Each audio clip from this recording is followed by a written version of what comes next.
Hello, I'm Joanne Stanley, the Executive Director of CATA Women in Technology Forum.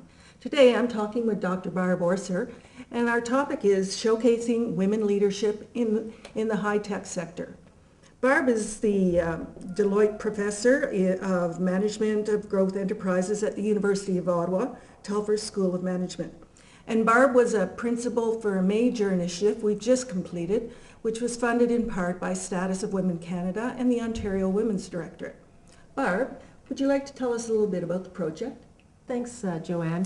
The inception for the project reflects observations that women are less likely to be engaged in the technology sector, and those that are working in high-tech firms are significantly less likely to start their own businesses. So as a result, we're seeing that innovative, bright ideas are not coming from corporate into the small business sector, and women are losing the opportunity to capitalize on their own intellectual property. So the case report is comprised of 10 successful women business owners, and we know that women benefit from being mentored by successful women, and these case studies are meant to motivate and to inform women in the advanced technology sector about best practices to start and grow their women-owned firms. And through this report, what are some of the myths or beliefs that you came across? Well, we talked to 10 remarkable women, and what we learned was that women, Canadian women, are starting and growing businesses across all aspects of the advanced technology sector, in the defense and aerospace sector, in the support services sector. They're utilizing technology, they're creating technology. So that's one of the myths, that we were able to find women in all sectors that are building enterprise.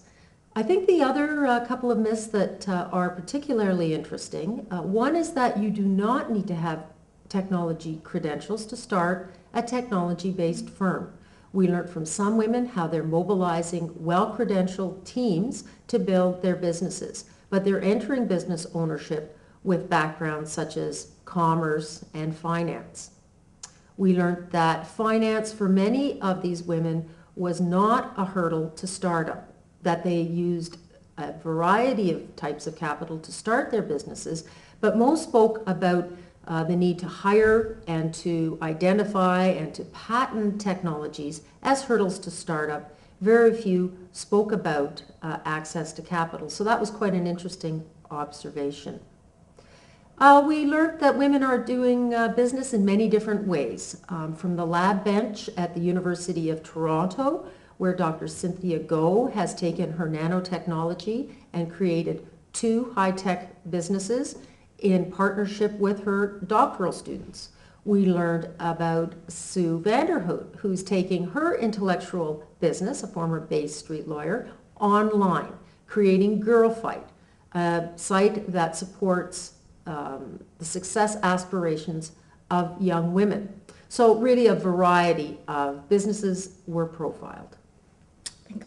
Now these 10 case vignettes are in fact on our new website, www.bringiton.com.ca. So if you're interested, you can go to the website and you'll see the 10 amazing women that Barb interviewed. Barb, you also wrote a report out of this. Can you just tell us a little bit about that report? Sure.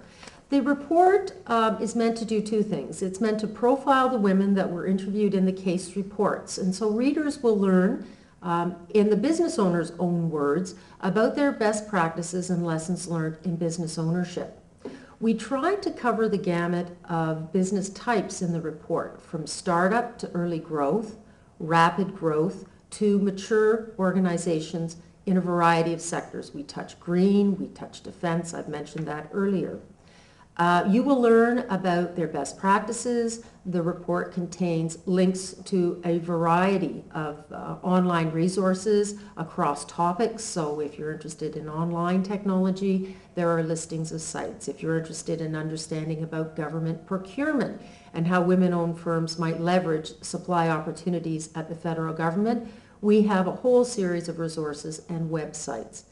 And finally, the report contains key lessons learned across all of the cases, and that's contained at the front of the report. And it's a good, quick read about lessons learned for best practices in growing women's enterprise in the technology sector.